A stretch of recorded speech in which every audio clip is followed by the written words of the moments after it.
Бүгдээрээ сайн уу өдрийн мэнд. Өнөөдөр болохоор бүгдээрээ 2000-аад оны үеийн хамгийн шилдэг классик зомбитой кинонуудын нэг гэж явдаг Dawn of the Dead-ийг ярилцах болно.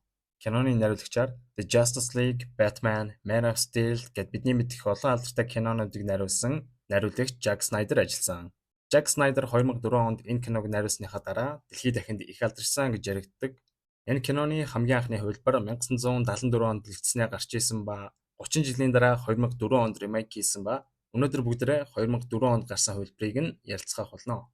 21 жилийн өмнө хийгдсэн кино гэхэд одоо хүртэл хамгийн лаг зомбитой кинонуудын нэг гэж явдаг болохоор та хэд маань ч гэсэн их таалагдах хаа гэж бодож байна. За ингээд кино руугаа орцгоё. Аранд зодтолж байхдаа хажуусан гэх онцтойгоор эмнэлэгдэрсэн хүний рентген зургийг харж буй сувлагчийн дүрс гарснаар кино маань эхэлнэ. Энэ сувлагч эмэгтэйг Анна гэх ба олон цаг эмнэлэг дээр ажиалалтад ажиллаж байгаа учраас ээлжид тарахыг хүлээн цагаа байн харан зогсно. Ингээд ээлж солигдсон Анна гэрлүүгээ харан нөхөртөөгөө мэдээ харж хөвтөж байгаад шөшүүрлүгээ орцхон том хүний ажлаа хийж эхэлнэ. Даан чинь хооронд зургатаар яаралтай мэдээ хүргэж байдаг ч тэр хоёр завгүй байсан болохоор анзаарсангүй. Ингээд өглөө болж байх үеэр тэр хоёрын унтлахын өрөөний хаалга зөөлхөн онгоох үед Аннагийн нөхөр сэрэн хаалга руугаа харахад өмнөх өдөр нь зүгээр л тоглож байсан хөршийн охир нь нүрэндээ шархацсан байдалтай байгааг харсан залуу туслахаар яран орноосоо босоод очиход түүний хүзүүг тэр охин тас хазаж орхино. Нөхрийнхөө хашгирах чимээнээр сэрсэн Анна сандран ямартайч тэр хүүхдийг холдуулан нөхөртөө тусламж үзүүлэх гэж оролдсон ч тэр хүзүүнээсээ маш их хэмжээний цус алдсаар байв. Энэ бүх зүйлийг харан сандарсан Анна түргэн туслан дуудаж явах үеэр саяхан цус алдаад өгөх гэж байсан нөхөр нь юу ч болоогүй юм шиг босч ирснээр Анна руу учир зүггүй дарж эхэлнэ. Үүнд цочирсан Анна нөхрийгөө түлхэн арай гэж угаалгын өрөөгөөрөө дамжин жижиг цонхоор гадагш гартал тэдний гэрийн ойр орчимд зүгээр л дайн болж байгаа юм шиг эмх замбараагүй байдал үүссэн байв. Ингээд ямартайч машин дээр очиод машинаа асаа хөдлөх үеэр нөхөр нь галзуурсан юм шиг гүйж гарч ирээд Аннагийн машин руу дайрах гэж оролддог. Гэтэл Анна ухраад арай гэж нэг муу холдож чаднаа.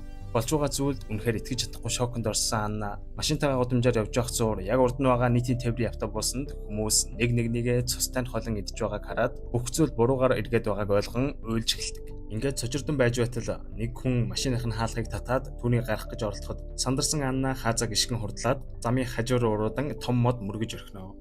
Хэсэг хугацаанд ухаан алдаад сэргээд машинаасаа яг гартал түүн рүү нэг буу чиглэж байв. Азар буута хүн цагдаа байж таарлаа. Ингээд тэр цагдаагаас гуйн зомби биш гэдгээ хэлээд хамтдаа алхаж байтал дахиад 3 хүнтэй таарна. Энэ залууг Майкл гэх ба энийг Андре. Хажуудах нь Андрегийн жирэмсэн найз бүсгүй.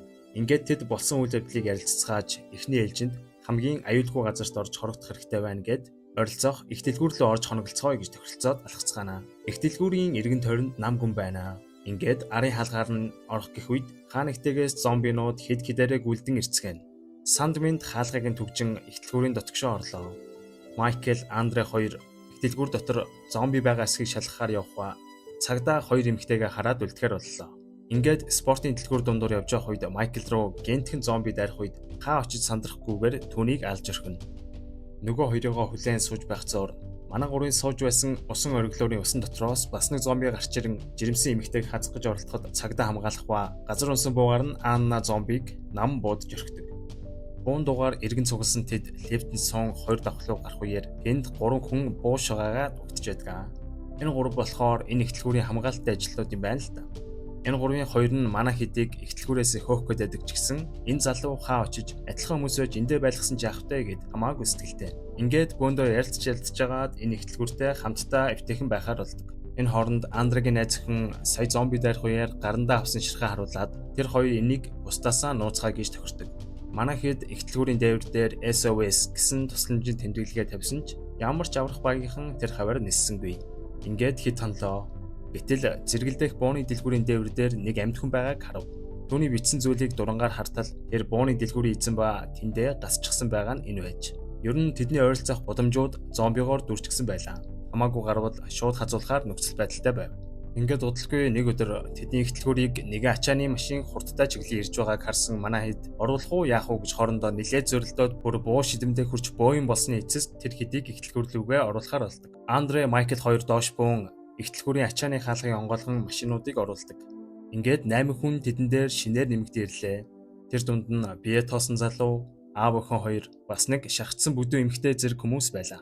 Энэ хооронд цагдаа тэгээд нөгөө бууны дэлгүүрийн эзэн хоёр самбар дээр имбичин харилцсан найзууд болж байв. Шинээр ирсэн хүмүүст Анна анхны тусламж үзүүлж байх үеэр аав охин хоёрын аав нь гарандаа хазуулсан шарх илэрнэ. Гэтэл яг энэ үеэр нөгөө хүн шархтаа ирсэн бүдүүн эмэгтэй зомби болж хувраад тэрүүгээр нэгэн болно.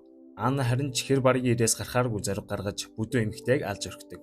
Одоо нэг хазуулсан хүн байгаа штэ нөгөө охины аав нь. Тэр ингээд охинтойгоо салхиос хийх ба манай цагдаа хувирахаас өмнө түүнд буян болж энэ ертөнцөөс явуулж өгнө. Энэ өдрөөс хойш манай ихтлгүүр дээр байгаа хэд маань болж байгаа үйл явдлыг түр мартахын тулд шатар тоглон дэлгүүр хийсэн ёстой 9 жорын эмиг хийж цагийг нөхцөн.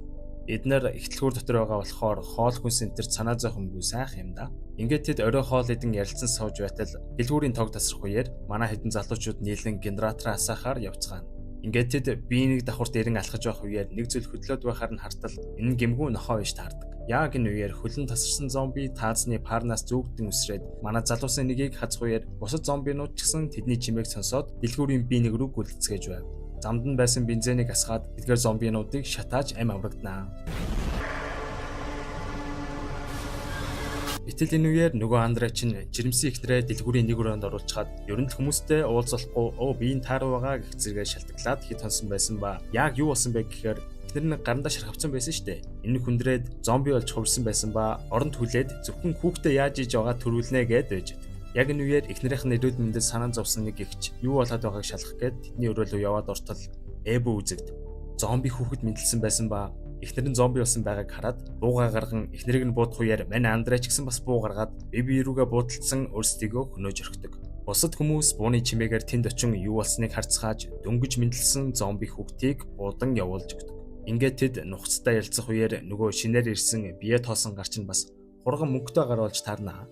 Өөрийнх нь хувийн усан завинд нуурын ирэг дээр байгааг хэлэх үеэр тэд дэлгүүрийг орхин завин дээр очиж жижиг арал дээр очих нь аюулгүй юм байна гэж санал нэгдээд гараашнд байх машинуудад хаалт, бэхэлгээ зэргийг хийж явахдаа бэлтгэж эхэлнэ. Энэ үеэр нөгөө замын эсрэг талд байгаа бууны дэлгүүрийн эзэн хоол хүнсгүй өлсөж байна гэдгээ хэлэх үед түүнтэй дотносон цагдаа маань би нэгээс олсон нөгөө нохоонд хүнсний имзүүлгээд тэрний байшин руу явуулдаг.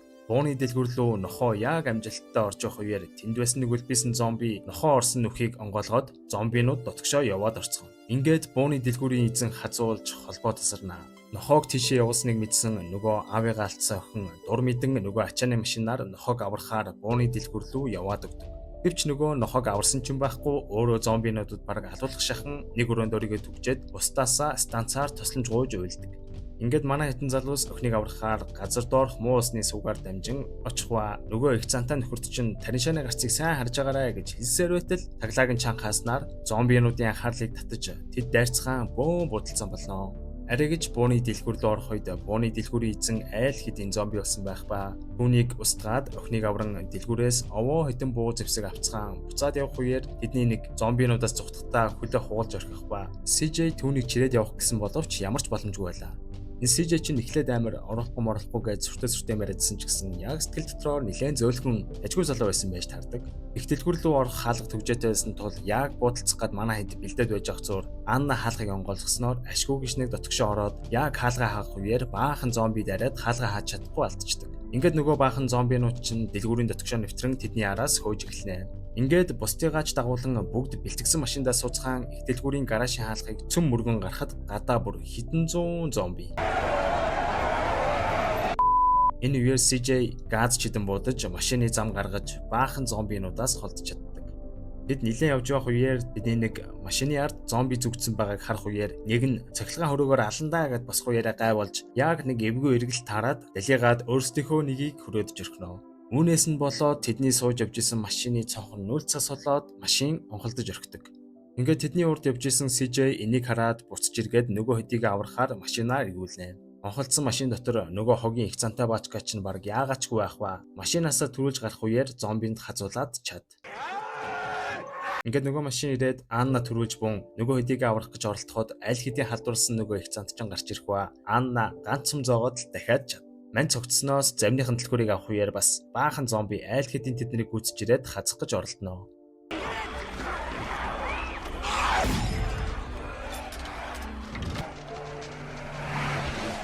Арай гэж тэднээс холдцоо нуурын эрэгт очих үеэр зомбинууд баараг л төхөөлөрсөн байв. Завийг асаан холдоход цаг хэрэгтэй байгаа тул зомбинуудыг садуулахын тулд CJ өөрийгөө золиослож динамитнуудыг дэлбэлэн зомбинуудыг өөртөөгөө дэлбэлж орхидог. Ингээд CJ-ийн ачаар манай үлдсэн хэд завиндаа суух үеэр Майкл хазууснаа хэлээд ганцаараа ирэг дээр үлдэж хоцорсноор Анна нүдэндээ нулимстай далайн эргээс алгуурхан холдох зөөр ганц буун дуу гарах нь Майкл өөрийгөө буудсныг илтгэнэ. Ингээд киноны маань end credit дээр завтай хэд маа нөгөө жижиг арал дээр очиж байгаа дүрс гарах хэдиж тэнд нь бас баахан зомби байгаа хэсэг гараад кино маань жинхнээсээ өндөрлөдөг. За ингээд өнөөдрийн бичлэгтээ минь хамт байсан та бүхэндээ баярлалаа. Таалагдсан бол subscribe хийхээ мартаваа.